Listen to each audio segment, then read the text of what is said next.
ഒരു കാലത്ത് ക്രൈസ്തവ മിഷണറിമാരുടെ ഈ പ്രവർത്തനങ്ങൾ മുസ്ലിം വീടുകളിലേക്ക് എത്തിയിരുന്ന കാലമുണ്ട്. അന്ന് അവർ മഞ്ചേരി കേന്ദ്രീകരിച്ച് മർക്കസുൽ ബിഷാറ സ്ഥാപിച്ച് 7ാം ക്ലാസ്സിൽ പഠിക്കുന്ന അലവി എന്ന് പറയുന്ന ഒരു പയ്യനെ കൺവേർട്ട് ചെയ്ത് പിന്നീട് ഫാദർ അലവി എന്ന് പറയുന്ന രൂപത്തിൽ ഇവിടെ കൊണ്ട് നിർത്തി അയാളെ പോസ്റ്റാക്കി മുന്നിൽ വെച്ചുകൊണ്ട് യൂറോപ്പിൽ ഇറക്കപ്പെട്ടിട്ടുള്ള സകല ഇസ്ലാം വിരുദ്ധ പുസ്തകങ്ങളും ഇവിടേക്ക് ഭാഷാന്തരം ചെയ്ത് സൗജന്യമായും വളരെ തുച്ഛമായ വിലയ്ക്കും ഒക്കെ മുസ്ലിം വീടുകളിലേക്ക് പോസ്റ്റലായും അല്ലാതെ വീട് വിടാന്തരം കയറിയും കൺവെൻഷൻ നടത്തിയും ഒക്കെ എത്തിക്കുന്ന ഒരു കാലമുണ്ടായിരുന്നു.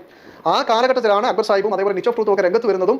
ഇന്ന് ഈ പറയപ്പെടുന്ന സാഹചര്യങ്ങളെല്ലാം അവസാനിച്ചു. ഇന്ന് ഖുർആനിൽ പറയുന്ന അള്ളാഹുവും ഈസാ നബിയും ഒന്നും ഈ പറയപ്പെടുന്ന നിങ്ങളുടെ ബൈബിളിലെ ദൈവമോ യേശുവോ അല്ല എന്ന് പറയുന്ന ഒരു അവസ്ഥയിലേക്ക് എത്തി. കാരണം മുമ്പ് യൂറോപ്പിൽ നടക്കപ്പെട്ട പുസ്തകത്തിലെല്ലാം അവർ സമർത്ഥിക്കാൻ ശ്രമിച്ചത് പരിശുദ്ധ ഖുർആനിൽ തൃത്വമുണ്ട്, പരിശുദ്ധ ഖുർആനിൽ യേശു ദൈവമാണെന്നുണ്ട്, അതിലെ ഈസ ഞങ്ങളുടെ യേശു തന്നെയാണ് എന്ന് പറഞ്ഞ് രംഗത്ത് വന്ന ആളുകൾ ഇപ്പോൾ ആ വാദങ്ങൾ കൂടുതൽ ദൂഷ്യം അവർക്ക് വരുത്തുമെന്ന് വന്നപ്പോൾ സ്വാഭാവികമായിട്ടും അവർക്ക് അള്ളാഹുവിനെ അറിയില്ല, ഈസാ നബി അറിയില്ല, തോറയെ അറിയില്ല, മൂസയെ അറിയില്ല എന്ന് തുടങ്ങിയ വാദങ്ങളുമായിട്ട് മുമ്പ് ചെയ്ത പ്രവർത്തനങ്ങളെ സ്വയം തള്ളി പറയുന്ന ഇവരുടെ ഗോൾഡൻ പീരീഡിനെ തള്ളിക്കളയുന്ന പുതിയ മിഷണറിമാരാണ് ഇപ്പോൾ രംഗത്തുള്ളത്. അവർക്കാകട്ടെ ചോദ്യത്തിന് യാതൊരു മറുപടിയും ഇല്ലാതെ അവർ ഇസ്ലാമിനെതിരെ അവിടുന്ന് ഇവിടുന്ന് കിട്ടുന്ന കാര്യങ്ങളൊക്കെ എടുത്ത് പ്രചരിപ്പിക്കുന്ന പണി മാത്രമാണ്.